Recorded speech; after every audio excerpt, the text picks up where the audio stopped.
दोस्तों, असली दरिंदा संदीप घोष हो सकता है क्योंकि उसने अपनी वाइफ का ऑपरेशन हुआ था। इसके बाद भी उसने अपनी पत्नी के पेट में लात मारी, जिससे उसकी दर्दनाक मौत हुई और खुद हॉस्पिटल नहीं ले गया। आसपास वाले पड़ोसी लेकर गए। एक नई वीडियो सामने आ गई है जो कि अस्पताल की है। डॉक्टर बिटिया वाले केस की असली वीडियो है। नमस्कार दोस्तों, स्वागत है आपका एक बार फिर से आरकेवीपी डेली न्यूज चैनल पर।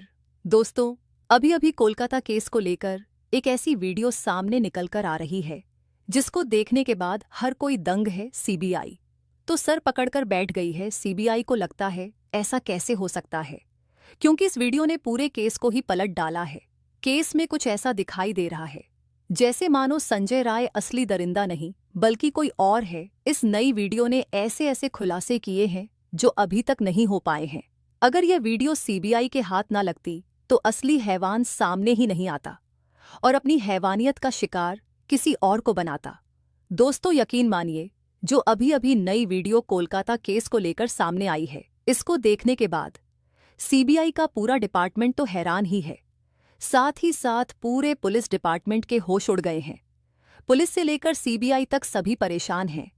पूरा पुलिस डिपार्टमेंट शक के घेरे में आ गया है। पुलिस डिपार्टमेंट के एक ऐसे उच्च अधिकारी का भी इस केस से ताल्लुकात दिख रहे हैं। दोस्तों, जैसे जैसे दिन बीतता जा रहा है वैसे वैसे यह केस और ही उलझता जा रहा है। सीबीआई अपने फाइनल नतीजे पर पहुंचे कि उससे पहले ही सीबीआई के हाथ नए नए सबूत लगते जा रहे हैं। नई नई वीडियो आ रही है।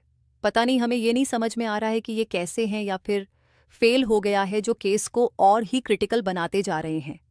अभी तक देखा जाए तो संजय रॉय को ही डॉक्टर बिटिया का मुख्य आरोपी कह दिया गया था, लेकिन सीबीआई के हाथ जो अभी वीडियो लगा है, इसने पूरे केस को इस तरह घुमाकर रख दिया है कि डॉक्टर बिटिया के साथ जो रेप किया गया, उसके बाद उसका मर्डर किया गया, यह करके सिर्फ गुमराह किया गया। संजय राय को फंसाने की साजिश थी। असली वजह डॉक्टर बिटिया को मारने के पीछे कुछ और ही था। दोस्तों, आपको बता दें, अभी तक सीबीआई ने कई लोगों का पॉलीग्राफ टेस्ट ले लिया है। पॉलीग्राफ टेस्ट के दौरान कुछ नए खुलासे भी हुए हैं जो संजय राय के अलावा और लोगों के होने की ओर इशारा कर रहे हैं। ये सब तो आप लोगों को पता ही होगा। सबसे पहले मैं आपको बता दूं कि संजय राय नहीं, सबसे खूंखार दरिंदा आरजी मेडिकल कॉलेज का पूर्व प्रिंसिपल संदीप घोष है। संदीप घोष ऐसा दरिंदा है जिसने खुद की पत्नी तक को नहीं छोड़ा। जरा आप सोचिए कि वह दूसरों के साथ कितना हैवानियत कर सकता है। जो अपनों का नहीं है वह किसी और का कैसे हो सकता है। दरअसल दोस्तों, मीडिया रिपोर्ट से खबर मिली है कि जब उसके पड़ोसियों से पूछा गया तो पता चला कि संदीप घोष की पत्नी का ऑपरेशन हुआ था और संदीप घोष गुस्से में आकर पत्नी के पेट पर लात मार दिया था, जिससे उसके पेट के टांके टूट गए और ब्लीडिंग होने लगी। फिर भी यह दरिंदा देखता रहा। उसकी पत्नी तड़पती रही, इसको दया तक नहीं आया। अच्छा ये बताओ, अगर दरिंदा नहीं होता तो ऐसा क्यों करता? उसको मरने के लिए वहीं छोड़ दिया था। लेकिन पड़ोसियों से यह दर्द देखा नहीं गया।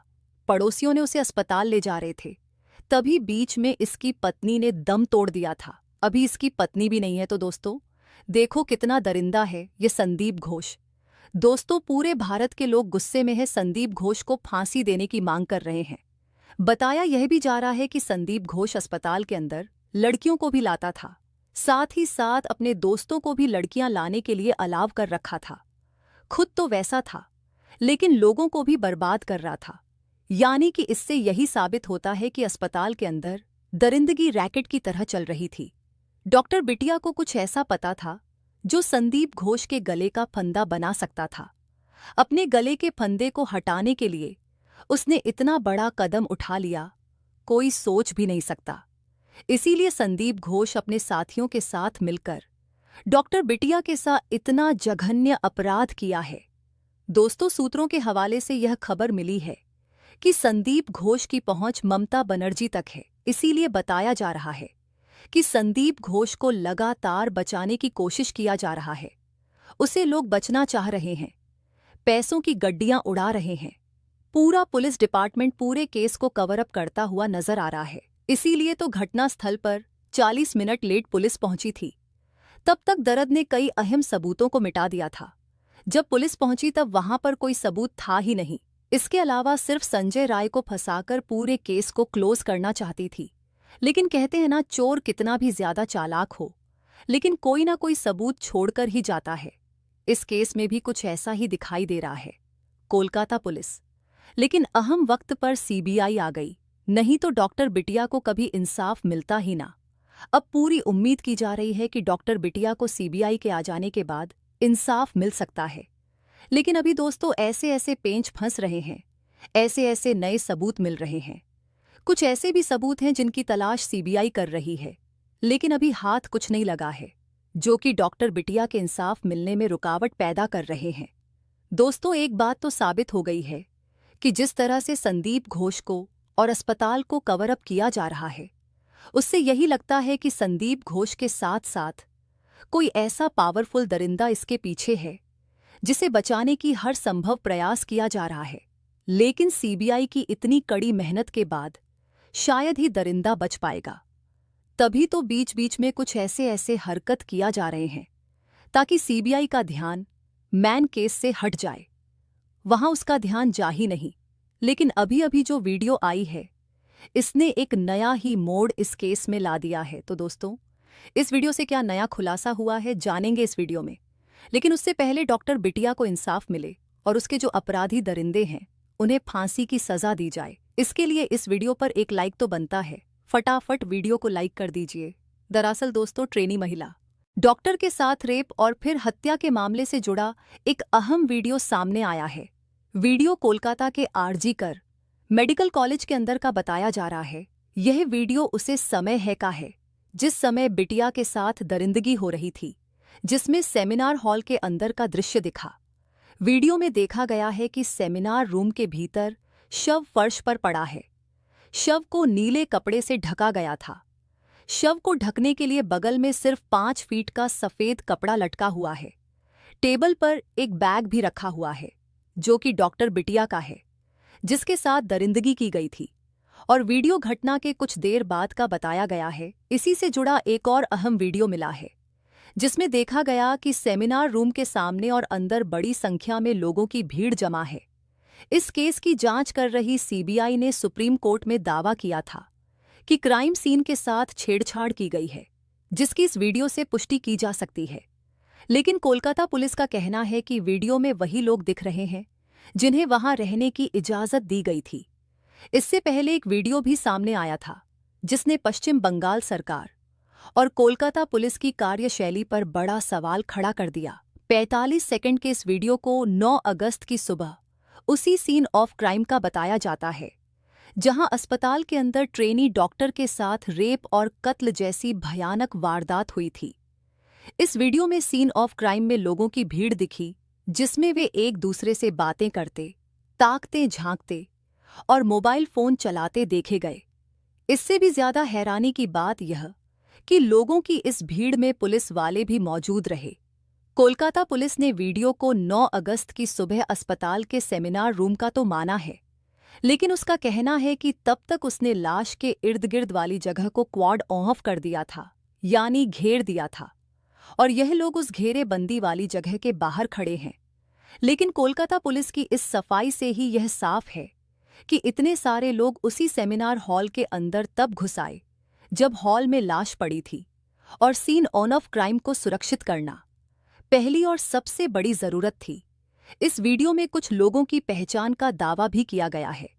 इस वीडियो में आरजी कर अस्पताल की पुलिस चौकी के इंचार्ज संजीव चट्टोपाध्याय, वकील शांतनु दे, तत्कालीन प्रिंसिपल संदीप घोष के पीए प्रसून चट्टोपाध्याय और फॉरेंसिक डेमोस्ट्रेटर देवाशीष सोम को देखे जाने का दावा किया गया है।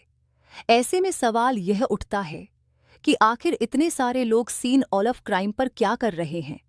अजीब बात तो है कि इस भीड़ में अस्पताल के डॉक्टर और स्टाफ के साथ साथ कई बाहर के लोग भी हैं जिनके कायदे से यहां होने का कोई तुक ही नहीं बनता है। इस हालत पर अब पुलिस को जवाब देते नहीं बन रहा है। हालांकि कई एक्सपर्ट सवाल उठा रहे हैं कि तब तक जब जांच की शुरुआत भी नहीं की थी तो पुलिस ने ये कैसे समझ लिया कि जहां लाश पड़ी है वहीं कत्ल हुआ है। ऐसा भी तो हो सकता था कि कत्ल कहीं और हुआ हो, या फिर सेमिनार हॉल के ही किसी दूसरे हिस्से में हुआ और लाश को खींचकर दूसरे कोने पर लाकर फेंक दिया गया हो। ऐसे में पुलिस ने सेमिनार हॉल में लोगों को एंट्री देकर केस का कबाड़ा कर दिया। उधर सीबीआई की छानबीन में साफ हुआ है कि वारदात की रात आरोपी संजय रॉय ने जिस बाइक का इस्तेमाल कर आरजी करण अस्पताल तक की दूरी तय की, वह बाइक भी किसी और की नहीं बल्कि कोलकाता पुलिस की ही थी। यह बाइक कोलकाता पुलिस कमिश्नर के नाम पर रजिस्टर्ड है। सीबीआई ने फिलहाल इस बाइक को जब्त कर लिया है, लेकिन सवाल यह उठता है कि जब आरोपी संजय रॉय एक पुलिसकर्मी नहीं है, तो फिर वह सरकारी बाइक का इस्तेमाल कैसे कर रहा था? कैसे ऐसे आपराधिक चरित्र वाले शख्स को कोलकाता पुलिस ने अपनी बाइक का इस्तेमाल करने की छूट दे रखी थी? बाइक का इस्तेमाल करने वाला संजय कत्ल के मामले में गिरफ्तार तो हुआ ही, लेकिन इससे पहले भी उसने कानून तोड़ने में कोई कमी नहीं की थी। वह उसी बाइक से नशे की हालत में वारदात की रात कोलकाता की सड़कों पर घूमता रहा। उसने अलग अलग रेड लाइट एरियाज का दौरा भी उसी बाइक से किया और कम से कम 15 किलोमीटर तक पुलिस लिखी बाइक शराब के नशे में धुत होकर चलाई। बताते चले कि सीबीआई ने सुप्रीम कोर्ट में दाखिल अपनी स्टेटस रिपोर्ट में दावा किया था कि आरजी कर मेडिकल कॉलेज में क्राइम सीन यानी मौके पर छेड़छाड़ की गई है। पुलिस ने अंतिम संस्कार के बाद एफआईआर दर्ज की थी। इस पूरे घटनाक्रम के दरमियान अस्पताल प्रशासन पूरी तरह उदासीन रहा। केस में लीपापोती और पर्दा डालने की कोशिश की गई। घटना की सूचना भी परिजनों को देर से दी गई थी। सीबीआई ने कई चौंकाने वाले खुलासे किए। Kolkata doctor rape murder case की जांच फिलहाल सीबीआई के हाथों में है। सूत्र बताते हैं कि सीबीआई मामले में पूर्व प्रिंसिपल संदीप घोष से लगातार पूछता और 10 लोगों की पॉलीग्राफ टेस्ट के बाद केस को सुलझाने के करीब पहुंच गई है। जांच एजेंसी जल्द ही बड़े एक्शन की तैयारी में है। सूत्रों के मुताबिक 1-2 दिन में बड़ा एक्शन हो सकता है। तो दोस्तों, हम यही कहेंगे कि जल्द से जल्द संजय राय, संदीप घोष और इसके जो और कातिल हैं, उन्हें फांसी की सजा दी जाए, उन पर रहम ना किया जाए। ये इतनी खतरनाक दरिंदे हैं, अगर इन्हें खुला इस समाज में छोड़ दिया जाएगा तो ये किसी और को भी शिकार बनाएंगे इनके साथ। ऐसी कड़ी कार्रवाई करनी चाहिए ताकि जो और भी दरिंदे बिल के अंदर छुपे हुए हैं, उनकी रूह कांप जाए और वह इस तरह के खतरनाक क्राइम करने से खुद को रोक पाए। तो दोस्तों, इसके बारे में आपका क्या कहना है? कमेंट बॉक्स में ज़रूर बताइएगा। तो दोस्तों, जय हिंद, जय भारत, वंदे मातरम, जय श्री राम।